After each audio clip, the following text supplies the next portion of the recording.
வணக்கம் நண்பர்களே, welcome back to Epic Life. நான் உங்கள் வெற்றி கூட்டாளி. இந்த வீடியோ பதிவின் மூலமாக ஒரு 6 அடையாளங்களை பார்க்க போகிறோம். அது என்ன எதுக்காக அப்படின்னு கேட்டிங்கன்னா, இந்த 6 அடையாளங்களை உங்களுடைய நண்பர்கள்கிட்ட காணப்படுது அப்படின்னா அந்த நண்பர்களை, அந்த ஃப்ரெண்ட்ஷிப்பை கட் பண்ணணும் அப்படின்னு சொல்லிட்டு ஒரு 6 பாயிண்ட்ஸை நம்ம பார்க்க போகிறோம். சரி, அது என்னென்ன அந்த 6 விஷயங்கள்? முதலாவது, தே see you as a competition. அவர்கள் உங்களை ஒரு போட்டியாளர்களாக பார்ப்பாங்க. பொதுவாக ஒரு விஷயம் சொல்லுவாங்க, போட்டி இருக்கலாம், பொறாமை இருக்கக்கூடாது அப்படின்னு சொல்லிட்டு.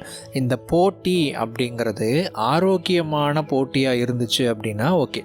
அதாவது நான் வேகமாக ஓடணும், ஒரு ஓட்டப்பந்தயத்தில் நான் வேகமாக ஓடணும் அப்படிங்கிறது ஒரு ஆரோக்கியமான போட்டி மனப்பான்மை.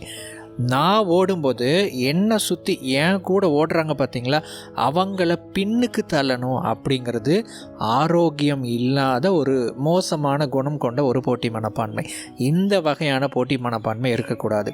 உங்களுடைய நண்பர்களில் யாராவது ஒருத்தங்க நீங்கள் வளர்கிறத பார்த்து, நீங்கள் முன்னோக்கி செல்கிறத பார்த்து, நீங்கள் வேகமாக போகிறத பார்த்து, நீங்கள் டெவலப் ஆகிக்கிட்டு இருக்கிறத பார்த்து யாராவது இவனை பின்னுக்கு தள்ளணும், இல்லை இவங்க இப்படி முன்னேறாங்களே அப்படிங்கிற ஒரு பொறாமை குணமோ, அல்லது அவங்க உங்களை ஒரு காம்படிஷனாக, ஒரு நெகட்டிவ் காம்படிஷனாக பார்க்குறாங்க அப்படிங்கிற பட்சத்தில் அந்த நண்பர்களை நீங்கள் விலக்கணும்.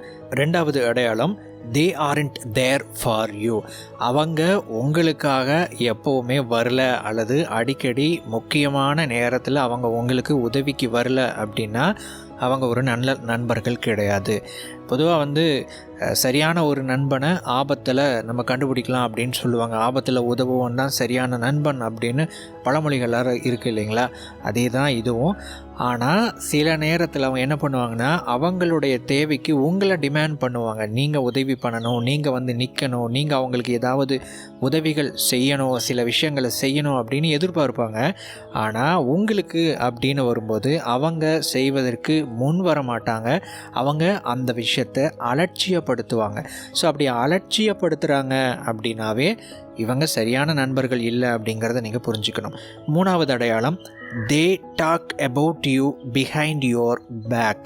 உங்களுக்கு பின்னாடி நீங்கள் இல்லாத அப்போது உங்களை பற்றி தவறாக அவதூறு பேசக்கூடிய நண்பர்கள் ரொம்ப மோசமான கொஞ்சம் கெட்ட கேரக்டர். இவங்களை கட்டாயமாக நீங்கள் விலக்கி வைக்கணும். காரணம் என்ன அப்படின்னா, நம்ம கூட பழகும்போது, நாம் இருக்கும்போது, நமக்கு முன்னாடி நல்ல விதமாக சிரித்து ரொம்ப ஃப்ரெண்ட்லியாக பேசிக்கிட்டு, நமக்கு பின்னாடி ரொம்ப நம்மளை பற்றி தப்பாக பேசுகிறவங்க என்றைக்குமே அவங்க ஒரு நல்லது செய்வாங்க அப்படின்லாம் நம்மகிட்ட எதிர்பார்க்க முடியாது. அவங்க கிட்ட இருக்கக்கூடிய இந்த கேரக்டருக்காக நீங்கள் அவங்கள கட்டாயமாக விலக்கணும். 4வது அடையாளம், you feel worse after spending time with them. ஒரு நண்பர் இருக்கிறாருன்னு வச்சுக்கோங்க, அவங்க கூட நீங்கள் போய் ஒரு டைம் ஸ்பெண்ட் பண்ணுறீங்க. டைம் ஸ்பெண்ட் பண்ணதுக்கப்புறம் உங்களுக்கு ஒரு நெகட்டிவாக நீங்கள் ஃபீல் பண்ணுறீங்க, அல்லது கொஞ்சம் மோசமாக உணர்றீங்க. ஏதாவது அவங்க உங்களை காயப்படுத்தி இருக்கலாம் வார்த்தைகள் மூலமாக, அல்லது ஏதாவது சில விஷயங்களை அவங்க உங்களுக்கு நினைவூட்டலாம். இந்த மாதிரி உங்களை தவறாகவோ அல்லது உங்களுக்கு ஒரு நெகட்டிவான ஒரு இம்பேக்டை க்ரியேட் பண்ணுற மாதிரி அவங்க கூட டைம் ஸ்பெண்ட் பண்ணும்போது நீங்கள் ஃபீல் பண்ணுறீங்க அப்படின்னா, அதுவும் அடிக்கடி அப்படி நீங்கள் உணர்கிறீங்க அப்படின்னா அந்த மாதிரியான நண்பர்களை நீங்கள் விலக்க வேண்டும். அடுத்தது 5வது அடையாளம், யூ டோன்ட் ட்ரஸ்ட் தெம். அவர்களை நீங்கள் நம்பலை அப்படின்னா, அதாவது நம்பிக்கைக்குரியவங்களாக அவங்க நடந்துக்கலை, நம்பிக்கைக்குரியவங்களான அடையாளங்களை அவங்க வெளிப்படுத்தலை.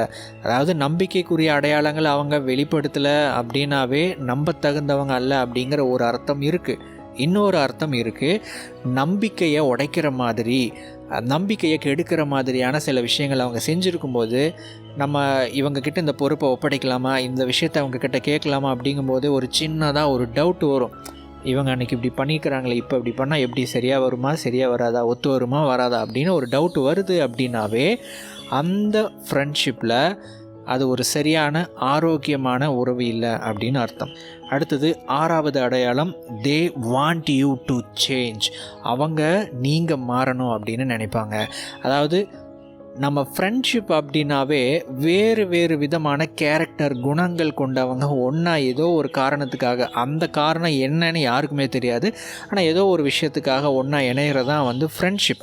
அப்போ இந்த ஃப்ரெண்ட்ஷிப் அப்படிங்கிறது என்ன அப்படின்னா, என்னுடைய கேரக்டரை நீங்கள் ரெஸ்பெக்ட் பண்ணணும், உங்களுடைய குணத்தை நான் மதிக்கணும். அப்போ இந்த மாதிரி மியூச்சுவலாக ஒருத்தருடைய குணங்களை புரிஞ்சுக்கிட்டு அதுக்கு மதிப்பு கொடுத்து இவங்க இப்படி தான் இருப்பாங்க, இருந்தாலும் என்னுடைய நண்பன் அப்படின்னு சொல்லிட்டு அந்த ஒரு பாசிட்டிவான ஒரு அப்ரோச் எடுக்கிறாங்க பார்த்தீங்களா, அவங்க ஒரு நல்ல ஃப்ரெண்ட். ஆனால் நீ இப்படி பண்ணுற பார்த்தியா, எனக்கு இது பிடிக்கல, நீ மாறணும், நீ மாறிக்கோ அப்படின்னு சொல்லிட்டு உங்களுடைய நண்பன் யாராவது உங்களை மாற்றணும் அப்படின்னு அவங்க எதிர்பார்க்குறாங்க அல்லது மாறணும்னு நினைக்கிறாங்க அப்படின்னா அது சரியான ஒரு நட்பு கிடையாது.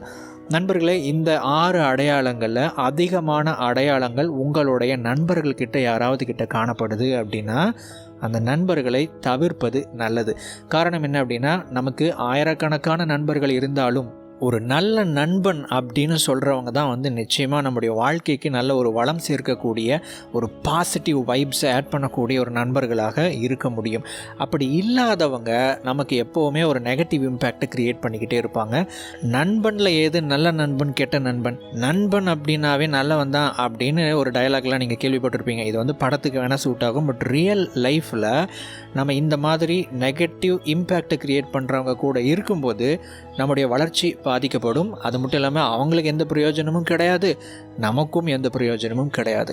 நல்ல நண்பர்களை உருவாக்குவோம். நல்ல நண்பர் வட்டாரம் நமக்கு ஒரு ஆரோக்கியமான சூழலை கொடுத்து நாம் மேம்படுவதற்கு அது மிகப்பெரிய அளவில் உதவி பண்ணும். நல்ல நண்பர்களை உருவாக்குங்க. நல்ல நண்பர்கள் இருக்கும் பட்சத்தில் அவங்க கைவிடாதீங்க.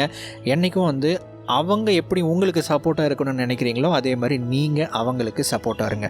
அடுத்த வீடியோ பதிவில் மேலும் ஒரு பயனுள்ள தகவலோடு உங்களை சந்திக்கிறேன். தேங்க்ஸ் ஃபார் வாட்சிங்.